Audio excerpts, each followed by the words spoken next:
Mas antes de eu começar a palavra, eu queria dizer para você que é muito importante que você esteja de coração aberto. Por quê?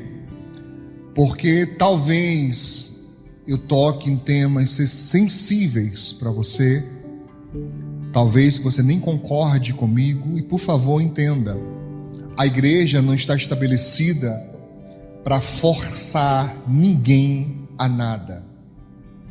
A conversão, e não fale convenção, porque é errado, convenção, certo? É uma reunião diferente, certo? Uma reunião de pessoas que estão ali reunidas para debater alguma coisa, para tratar de alguma coisa. Conversão fala de uma mudança de vida, de uma mudança de trajetória, para ser mais exato.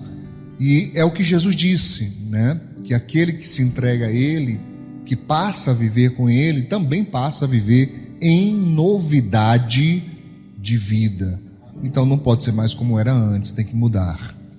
Amém? Por favor, eu queria que você abrisse a sua Bíblia em Hebreus capítulo 13. Hebreus capítulo 13.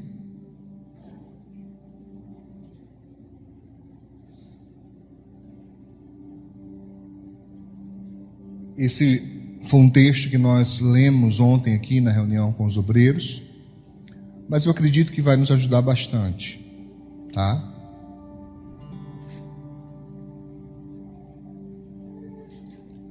Amém?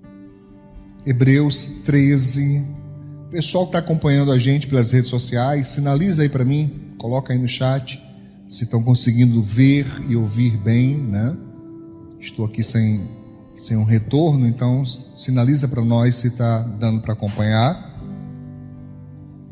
Conseguimos ajustar aquela questão da transmissão do cabo? Está dando certo? Ah, tá. Muito bem. Pessoal aí está pelo Instagram.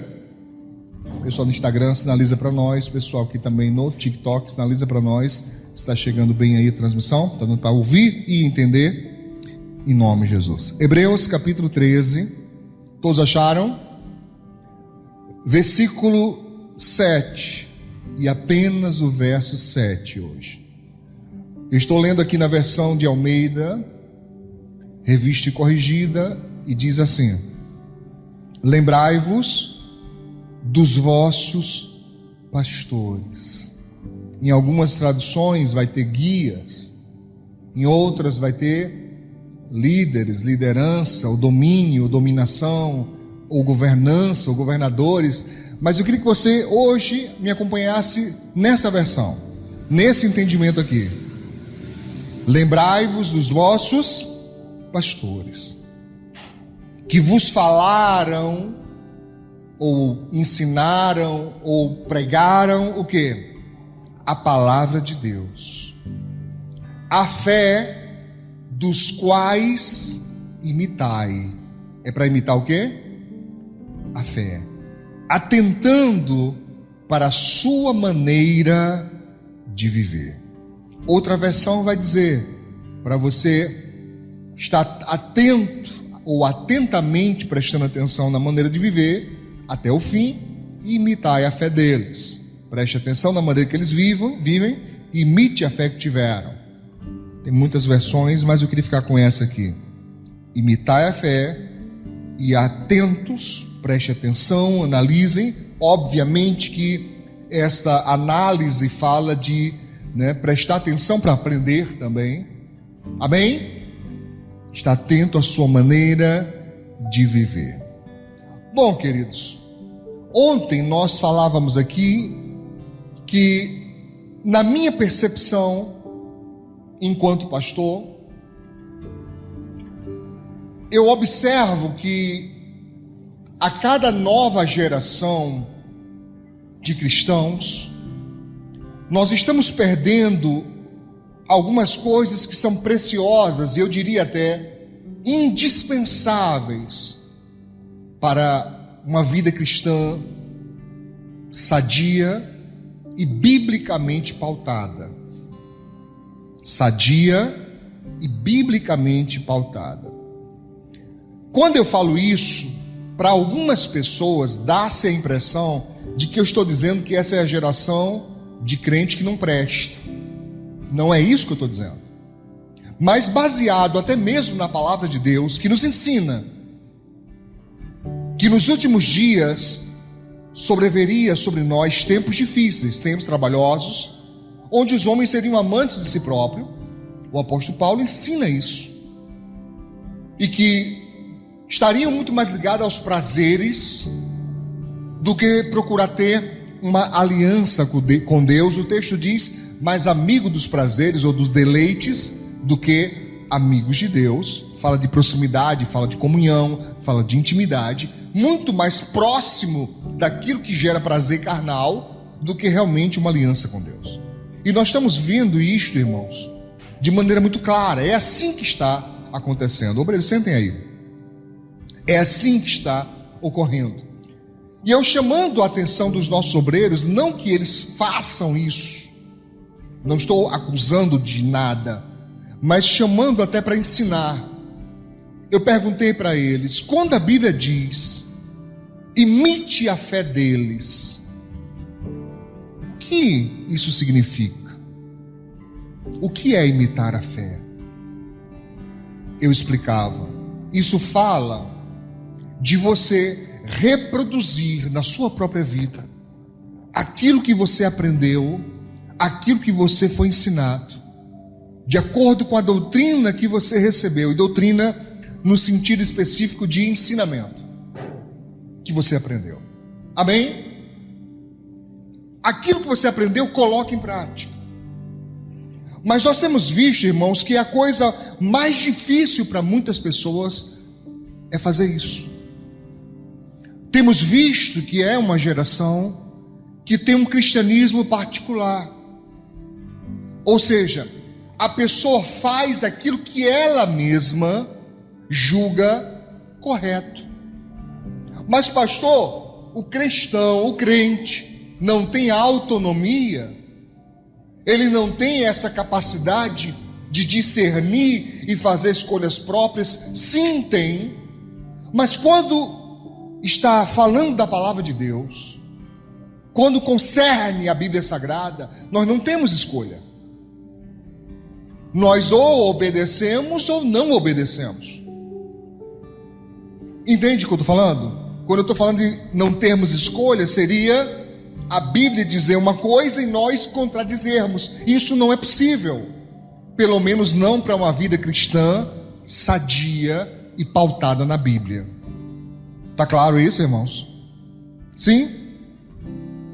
Então, o escritor aos Hebreus, ele diz, lembre, traga à memória, significa dizer, pense sobre isso, sobre aquilo que os teus pastores ensinam, imite a fé deles, pegue a vida deles, o procedimento deles, para ser um exemplo a ser seguido.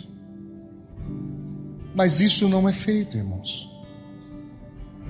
Eu estava dizendo aqui aos irmãos ontem, quantas pessoas que vêm à igreja, são crentes na igreja, ela respeita o ambiente, ela cumpre toda a liturgia do culto, ou seja, a pessoa fica em pé na hora que pedem, senta na hora que pedem, ora, canta, louva, adora, preste atenção na palavra, ou seja, tudo aquilo que o ambiente requer, a pessoa não tem dificuldade nenhuma, ela faz. Mas em saindo da igreja, parece que vira uma chave, e a pessoa deixa tudo aquilo que deveria ser uma prática cotidiana, ela deixa em algum lugar e não pratica. Ontem nós dávamos exemplos de algumas práticas. De novo, é um tema sensível, é um tema polêmico, eu me arrisco a falar sobre isso, estando transmitindo nas redes sociais e ficando gravado na mensagem depois, mas eu preciso falar. Falávamos a respeito de tatuagem. Aqui na Assembleia Mundial Evangélica, eu digo desde sempre, Quando alguém chega para mim e pergunta: pastor, qual a sua opinião sobre tatuagem? É pecado? Eu digo: querido, eu não encontrei na Bíblia dizendo que é pecado. Eu não posso afirmar para você que é pecado. Eu explico que existem conjecturas teológicas, pensamentos teológicos, grupos que debatem sobre isso, mas a verdade é que não há, sabe, alguém que bata o martelo para dizer é isso ou é aquilo. Não tem, porque não tem texto especificamente dizendo.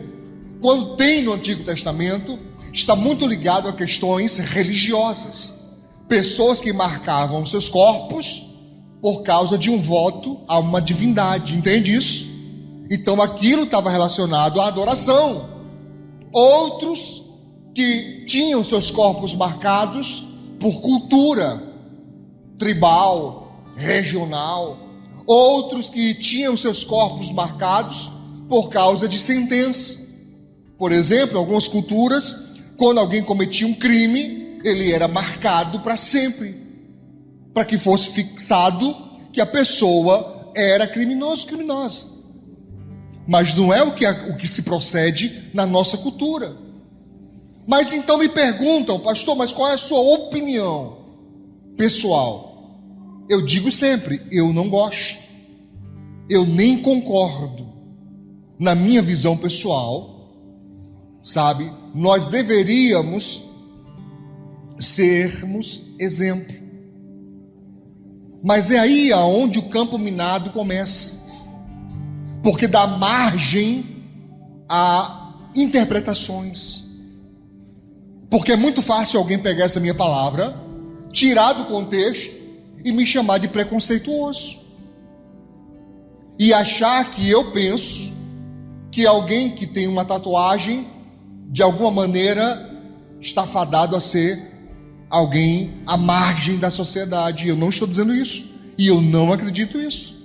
Por exemplo, os irmãos da igreja Bola de Neve é um dos que mais tem essa cultura de fazer tatuagens. Mas eu pergunto, seria tão bom que vocês prestassem atenção, irmãos, mas eu pergunto a alguém: qual o motivo da sua tatuagem? Porque se você vai fazer uma marca que vai ficar teoricamente para sempre no seu corpo, hoje já há tecnologia para retirar, mas teoricamente alguém que faz isso, faz no propósito de ficar para sempre. Aí eu pergunto: qual é a razão? Qual é o motivo? Porque para mim tem que ser um motivo muito concreto. Alguém tem sabe, um direcionamento de escolha muito concreta. Ela diz: isso para mim é importante, é tão importante que eu quero deixar isso que é importante marcado, gravado na minha própria pele. Então você vai ver pessoas colocando o nome de parentes. Tem uns aí que eu não sei se são uma escolha muito assertiva, que coloca nome de namorado, namorada, depois acaba o namoro e fica com o nome da pessoa pro resto da vida. Vai ter que cobrir com alguma coisa, vai ter que dar um jeito, não é? Tem que dar um outro desenho por cima, e lá se vai. Mas aí são escolhas. Está claro que eu não prego que é pecado, está claro? Eu não prego que é pecado. Mas, se a Bíblia diz: imite a fé dos seus pastores e tome por base a sua maneira de viver, seria certo eu dizer que um discípulo meu deveria me imitar no proceder e na fé? Sim ou não? Sim ou não, gente? Olha que sim frouxo. Você viu? Sim ou não, gente? Sim. O que a Bíblia diz? De novo, eu quero ler com você. Lembrai-vos dos vossos pastores, que vos falaram ou ensinaram a palavra de Deus, a fé dos quais imitai, atentando, prestando atenção, tomando por base a sua maneira de viver. Então, se alguém não imita a fé Se alguém não presta atenção na maneira de viver, eu posso dizer que essa pessoa é discípulo ou não? Aí é onde a corda bamba fica mais bamba. Porque nós temos dúvidas que podem surgir. Alguém pode ouvir eu dizendo isso e falar assim: ah, pastor, então se é para ser assim, eu vou para outro lugar. Eu vou congregar em outra igreja, onde o pastor não proíba botar tatuagem. Primeiro, eu já proibi alguém? Eu já deixei de tratar alguém bem porque chegou aqui com tatuagem? Irmãos, e tem uns caras pálidos aqui que fizeram tatuagem depois do batismo.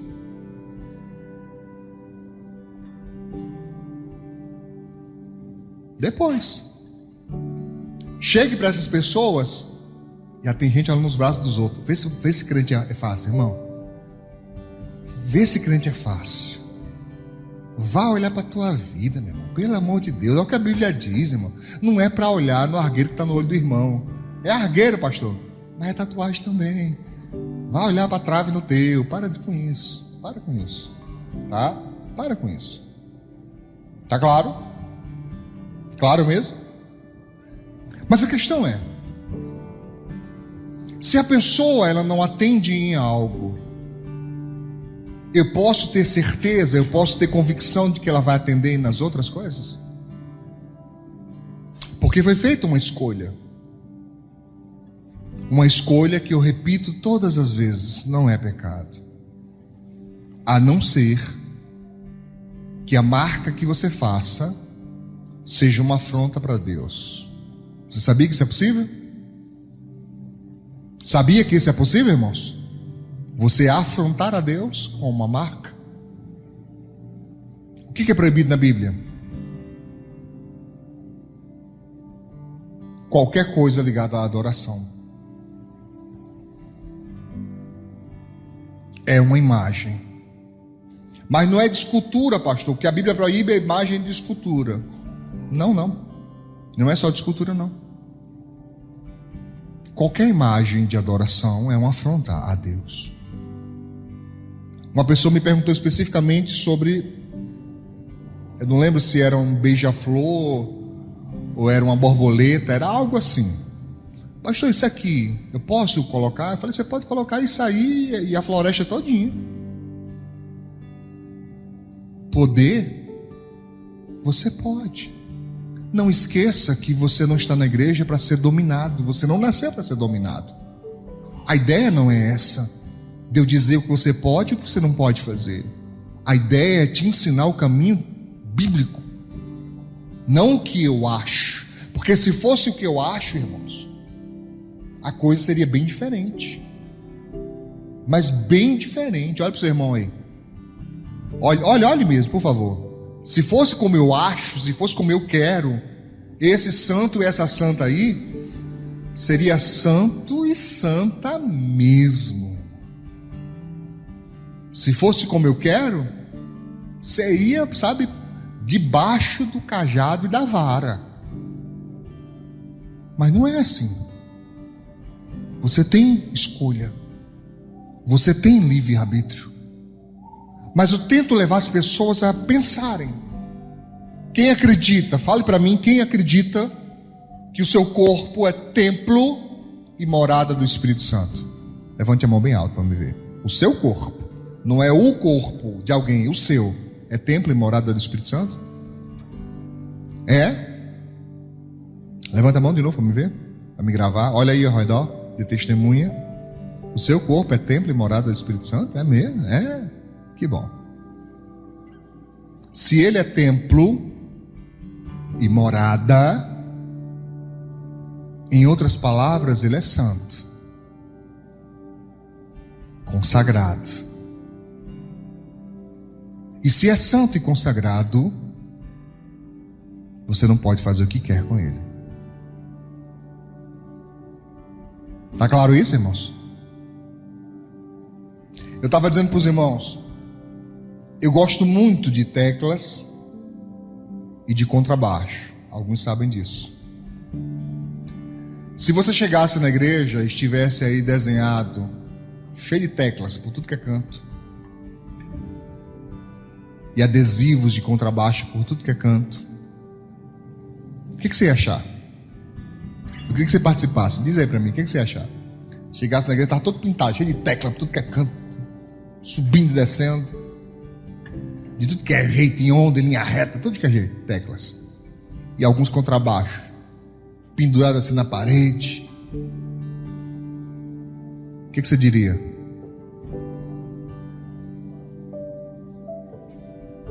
Hã?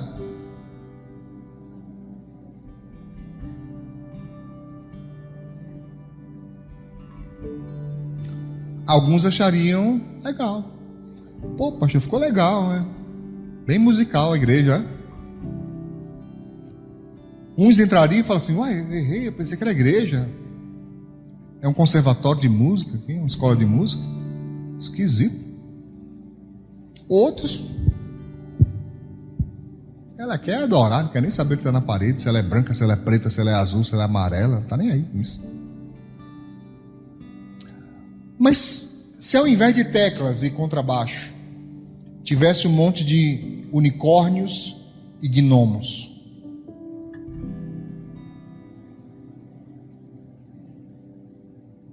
o que você acharia da igreja? Unicórnios, gnomos, um monte assim, elfos. Não se assuste, eu leio. Tá? Eu leio. Alguns sabem nem o que é isso. Que bom. Tá? O que você acharia? Lembrei agora do Salomão do reggae, né? E vê gnomo na janela pendurado. Você ia achar, né, o quê? Ih, rapaz, pastor tá...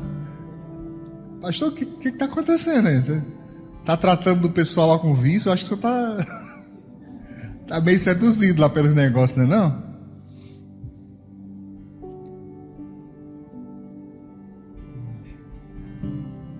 Seria estranho colocar na igreja, e a palavra igreja é mal colocada aí, porque a igreja é ajuntamento de pessoas. O correto seria colocar no templo. Amém? Prédio fala de templo. Se é estranho colocar no templo, também deveria ser estranho colocar no templo. Mas por que as pessoas não pensam isso? Porque isso incomoda. Falar sobre isso irrita, incomoda alguns. Outro ponto, eu estava dizendo aqui, irmãos, vocês sabem que eu tenho todo respeito por religiões dos outros. Você não me ouve falando mal de religião de ninguém, não tenho nada a ver com isso. Já me ouviram falando mal de religiões? Falo não. Ah, a pessoa é espírita. Seja, seu direito. Feiticeiro, seja. O problema é seu. A pessoa é o quê? Budista? Hinduísta? Seja o que for. Para mim é direito da pessoa. Você sabia que eu sou um crente estranho? Que não perco tempo debatendo religião com ninguém? Ninguém, não me interessa. Eu não quero saber de debater religião com ninguém. Está me entendendo, sim ou não?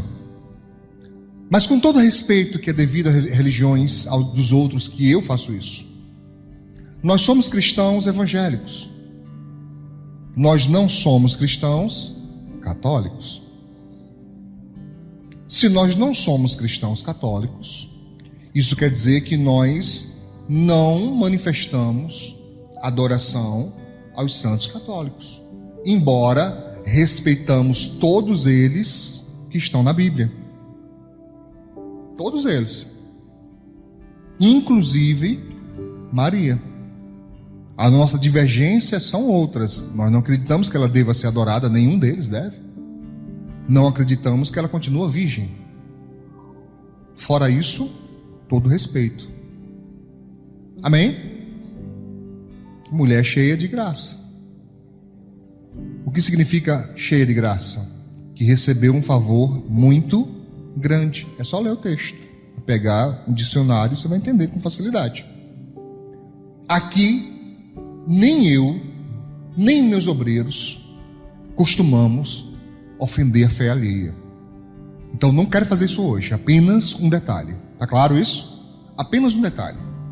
Se nós somos cristãos evangélicos e temos uma base teológica e bíblica diferente, qual é o sentido de um irmão ou uma irmã aqui da igreja falar assim, ó, vixe Maria,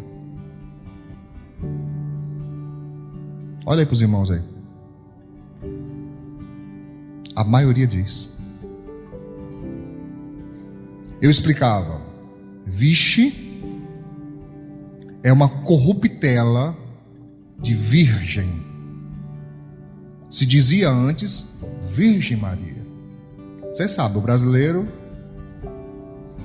corrompe tudo na linguagem, né? Principalmente nordestino, principalmente sertanejo.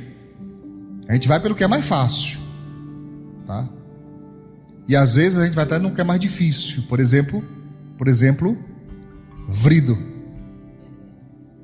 É mais difícil falar, mas a gente se acostuma e vai. Preda, predeiro, e aí por aí vai. Mas vixe é uma corruptela de virgem, tá claro isso? Virgem Maria. Você acredita que Maria é virgem? Se você acredita, você não se converteu de fato. Você precisa se converter ainda para ser cristão evangélico. Tá claro isso? Agora eu pergunto, o cristão católico, quando ele diz Virgem Maria, o que ele está fazendo? Irmãos? Ele está exclamando, é uma exclamação e um pedido de ajuda e de socorro. É o equivalente a valha-me, meu Deus, ou valha-me Deus. Que a gente já tirou valha e botou vala, não é? Vala-me Deus.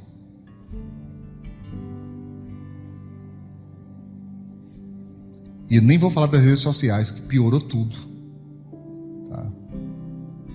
Meu Deus do céu, virou MDS.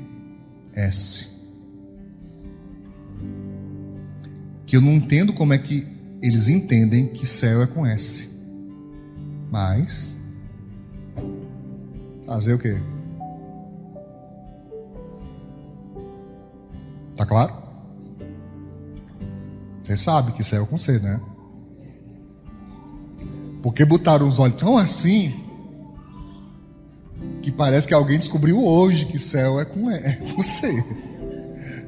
Isso me assusta demais. Mas vamos lá, irmãos. Esse clamor Virgem Maria faz parte do credo do católico. E sendo católica, a pessoa está certa, ela está dentro do credo dela. É assim que ela aprendeu, é assim que a igreja ensina. Você sabia que está no credo da igreja católica esse pedido de socorro a Maria?